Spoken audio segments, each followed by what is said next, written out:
everyone, welcome to a new episode of Fairy Tales with Jen. My name is Jen, I'm an author, I make bookish videos on this channel, including this series, which is where I talk about the history of fairy tales. Today we're going to be talking about Bluebeard, which is one of my favourite fairy tales. It's very dark, it's very twisted. I have a whole playlist of these fairy tale videos, which will be linked in the description box down below.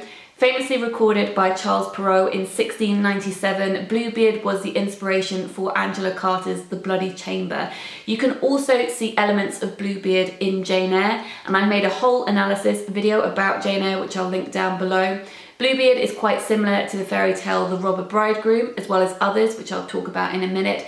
And it also shares similar roots to Beauty and the Beast, and that they probably both stem from the myth of Cupid and Psyche. I've made a whole video talking about the history of Beauty and the Beast, which I'll also link in the description box down below. So, the Charles Perrault version. In that, it's about a man who has a blue beard. You may have guessed that from the title, and he's very rich, but no one wants to marry him because of this blue beard, and maybe for other rumours that are flying around as well. But one family doesn't know about these rumours, and the parents of these two daughters really want one of their daughters to marry this rich man. The daughters don't want to, and they argue about who's going to have that joyous task.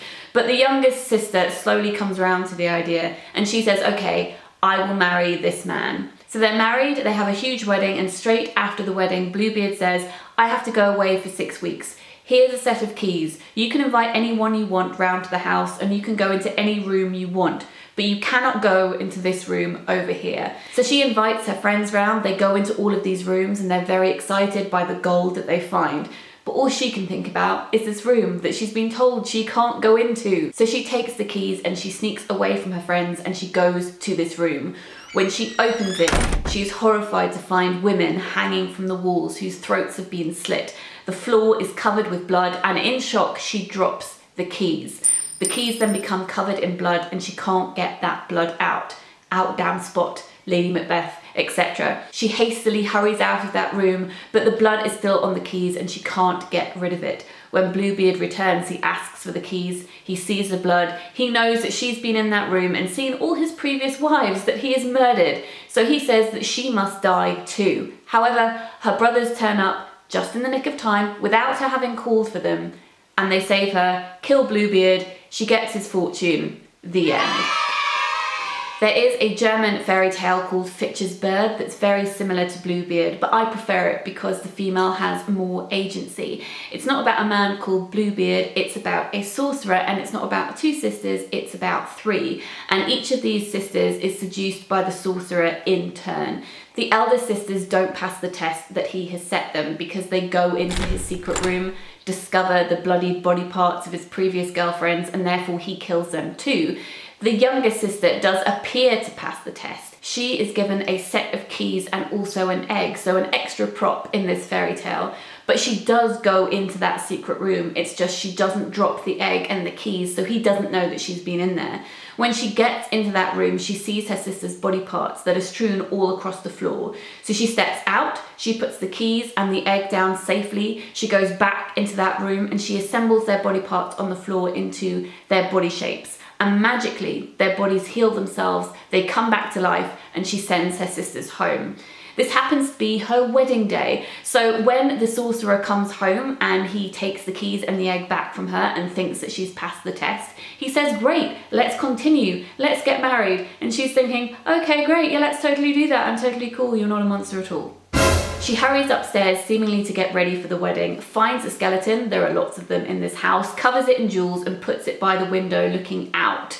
Then she covers herself in honey, as you do, and rolls in bird feathers, as you do, and she walks out of the house. People think that she is a bird, and people think that the skeleton that's covered in jewels looking out of the window is her. So she escapes, she finds her brothers, they come back to the house, and they burn the house down. The sorcerer and all his friends die.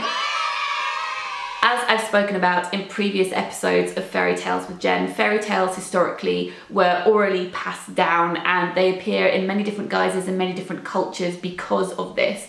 So there are many different versions of Bluebeard that you can find in many different countries, and most of these tales have young women escaping cannibal robbers. Sometimes the woman sees another woman being eaten and she manages to save one of the, take as a keepsake one of the women's fingers that has a ring on it, and she takes this ring back to the townspeople as proof of what these robber cannibals have been doing. So there is an English fairy tale that's very like this called Mr. Fox. There's also a Lithuanian fairy tale called Greenbeard, so we're getting into different colours here. Rather amusingly, this is the tale of a young girl who is obsessed with the idea of marrying a man who has a green beard. A robber / cannibal hears about this and dyes his beard and goes to find her, gives her directions to his house and leaves. She then goes to find his house in the middle of the woods, and she finds this creepy house that's guarded by 2 lions.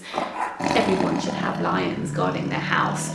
She goes into the house and gets a very bad feeling about it, so hides under the bed.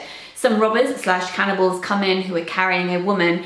The girl who's hiding under the bed sees them eat this young girl. She rescues a finger with a ring on. She escapes. She goes back to the townsfolk. She shows them the finger. She says, this house in the wood is inhabited by people who are eating young girls, and that ruined her fetish for men with green beards for the foreseeable future.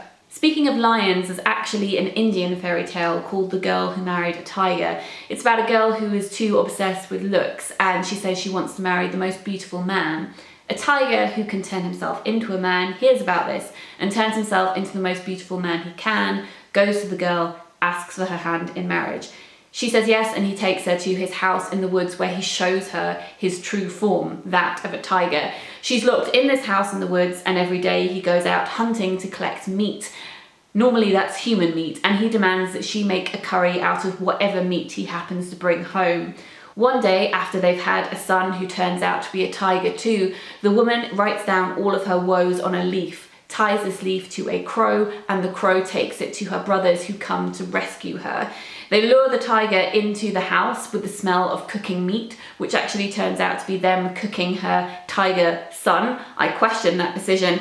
And then out into the garden where they lure him into an oil bath that they have balanced precariously on a well, so that when he gets into it, he falls into the centre of the earth and is never seen again.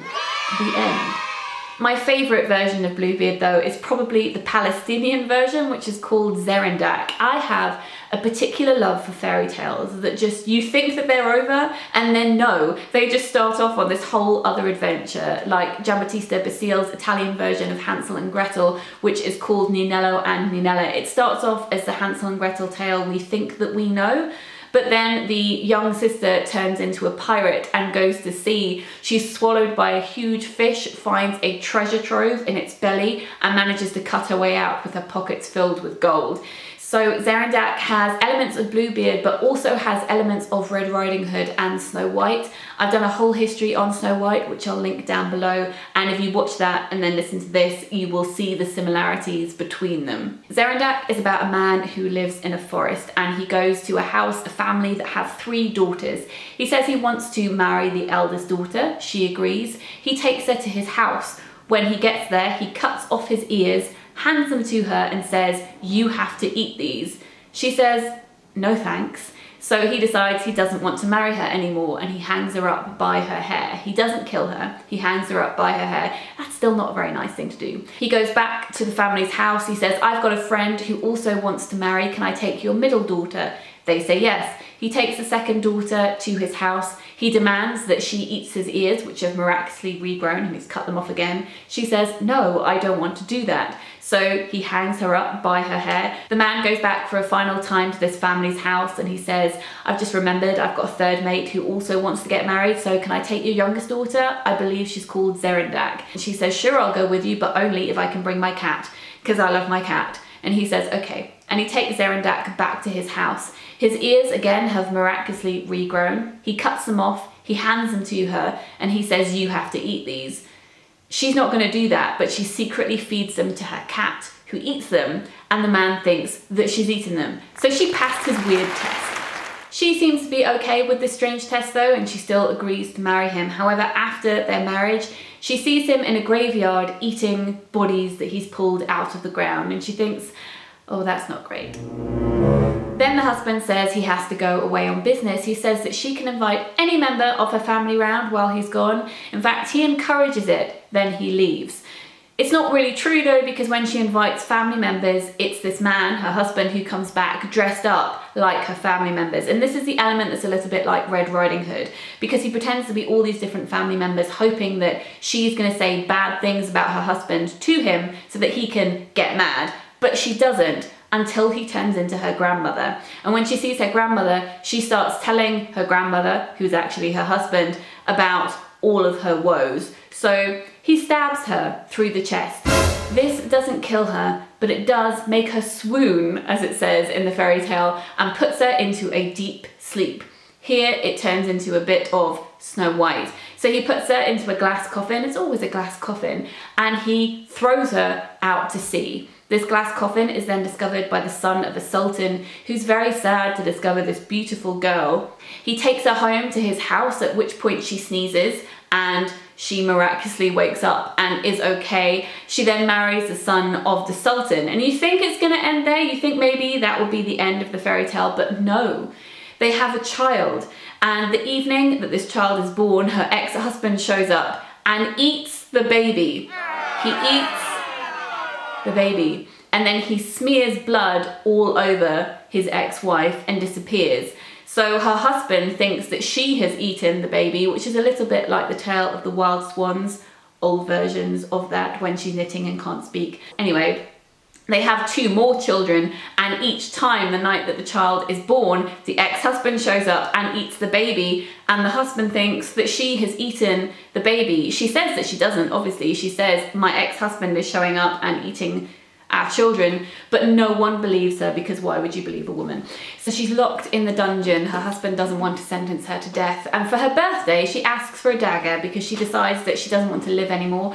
When she's given this dagger and she goes to stab herself, her ex-husband has a pang of remorse and appears before her, takes the dagger and stabs himself instead, and says, by the way, I didn't actually eat your children, and then they suddenly appear. The children then go and tell their father that they're not dead. He releases his wife from the dungeon, and they all live happily ever after, if kinda rather traumatized.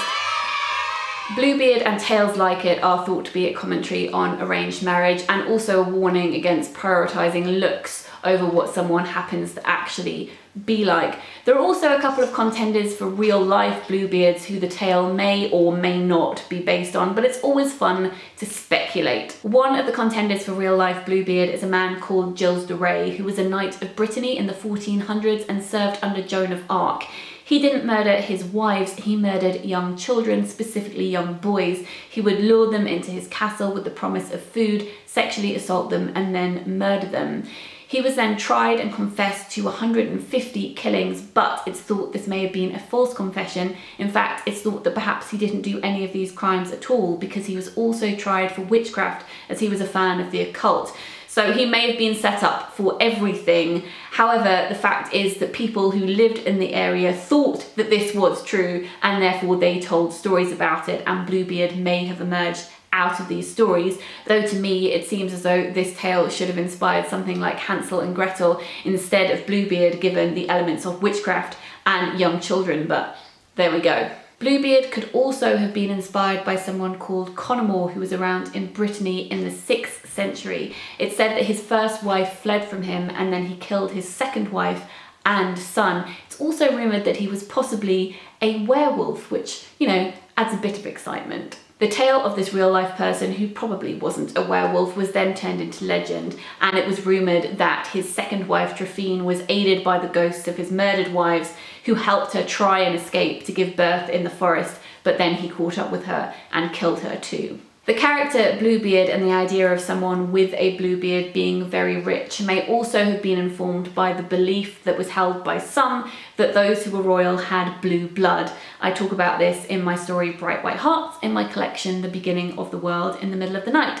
So that is everything that I have to talk about with regard to Bluebeard today. Thank Thank you to my Patreons for supporting this channel. If you're interested in becoming a patron, I will leave a link in the description box down below. If you happen to be an organisation and you're watching this, I give guest lectures on the history of fairy tales. I'm also currently part of an exhibition that is on at the University of Suffolk in Boston. If you happen to be there, I've made 2 exclusive videos on the history of fairy tales that you can go and see. I will leave it there for now. I hope that you guys are having a great week, and I'll speak to you very soon. Lots of bookish love. Bye.